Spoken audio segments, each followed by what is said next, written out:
ఓం నారాయణ ఆది నారాయణ. అధ్యాయం 2 పార్ట్ 2.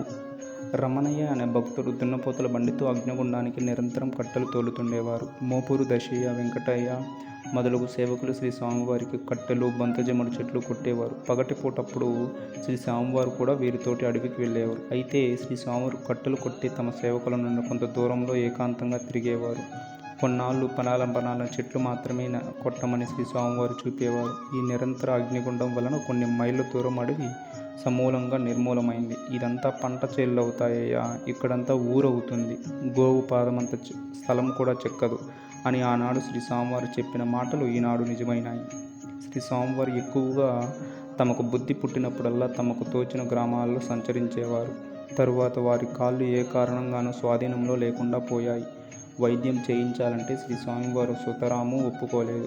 పూర్వం నేను ఒక ఆవును కొట్టాను, దాని ఫలితమే ఇది కనుక దానిని నేను అనుభవించి కర్మ దోషాన్ని పోగొట్టుకోవాలి కనుక నేను మందు తీసుకోను అని ఖండితంగా చెప్పారు.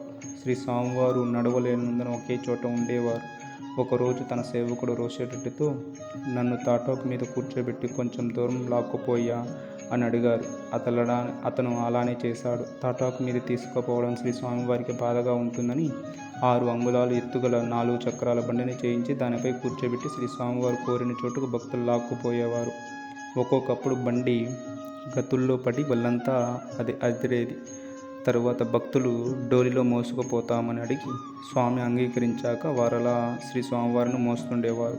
ఈ విధంగా మహాసమాధికి 2 సంవత్సరముల ముందు వరకు శ్రీ స్వామివారు నెల్లూరు, పొదలకూరు, చిట్టిపాలెం, పెన్నా బద్వేలు, కుల్లూరు, రాజుపాలెం, సోమశిల, కోటితీర్థం, ఇనుకూర్తి, ముదిగేడు, గ్రేగపూడి, తలుపూరు, కలిచేడు, నవకోట్, సిద్ధలయ్య కోన, చేర్లోపల్లి, తిరుపతి, కంచి, సంగం, నెల్లూరు, పెనవర్తి, మైపాడు, ఇందుకూరుపేట, గొలగమూడి మొదలగు ప్రదేశాలలో తరచుగా సంచరించేవారు.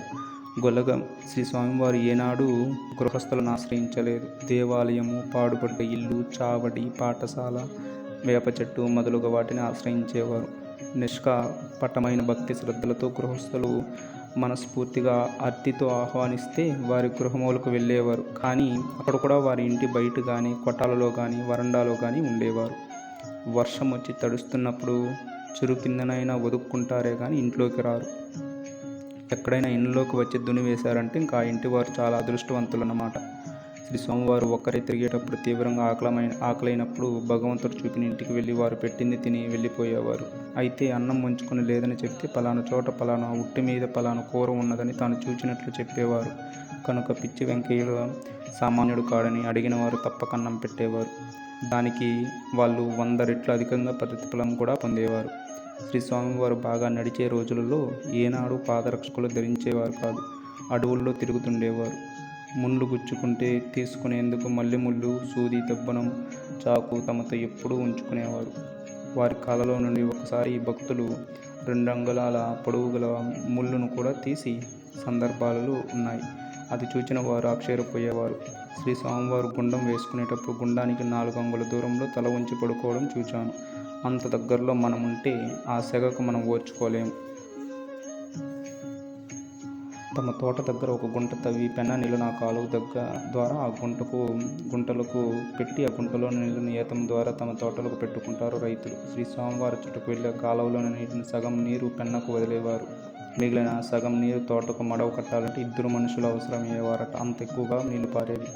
వారు ఉన్నతావస్థలో తిరుగుతుంటే ఒకచోట దొంగతనం జరిగి పోలీసులు దొంగ కోసం వెతుకుతూ శ్రీ స్వామివారిని అనుమానించి పోలీస్ స్టేషన్లో పెట్టారు. 2 రోజుల మాట పలుకు లేకుండా శ్రీ స్వామివారి అచ్చట కూర్చున్నారు. తర్వాత పోలీసులు వదిలేశారు. అక్కడ నుండి నేరుగా దక్షిణాది రాజపద్మాపురంలోనున్న తన చెల్లు మంగమ్మ గారింటికి వెళ్ళి చెప్పుకొని ఒకే మాటను ఏడ్చాడట. శ్రీ స్వామివారు ఏడిస్తే మంగమ్మ ఏడ్చేది. చూచేవారికి ఏమీ అర్థం కాలేదు. తర్వాత విషయం తెలిసి నిన్ను నిర్బంధించిన వారిని తీసుకొచ్చి కొడతాంలే వెంకయ్య అని ఓదారిస్తే పసిపిల్లలాడేలాగా ఏడుపు మానారు.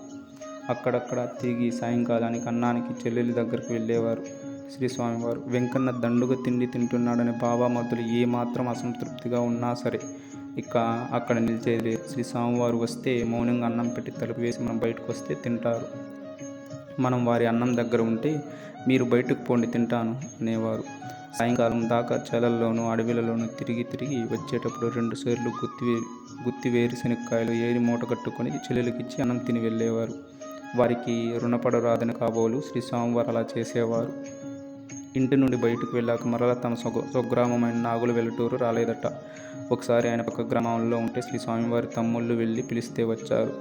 జొన్న కోత కోస్తుంటే శ్రీ స్వామివారు కూడా కోతకు వంగి చాకలయోగం మంగళయోగం అని అలుస్తూనే 2 మనుషులు కోత కోసారు. 4 రోజులకు కోయవలసిన కోత 2 రోజులలోనే అయిపోయిందట.